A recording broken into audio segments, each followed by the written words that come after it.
Quick tip here in Adobe Illustrator with the Eyedropper tool, you no longer have to paste in an image into Illustrator to sample the colors. You can select a filled object and selecting the Eyedropper tool, I for shortcut. Inside of Illustrator, you will click with the mouse button and you can drag it even through the interface and outside of Illustrator to sample colors. It's much quicker. Again, clicking with the mouse button inside of Illustrator and now moving the mouse anywhere.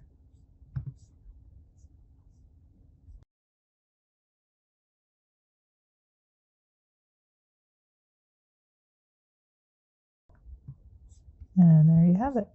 If you want to add those swatches as a swatch group, you can open up the swatches panel, click the folder to add a new swatch group with the selected artwork,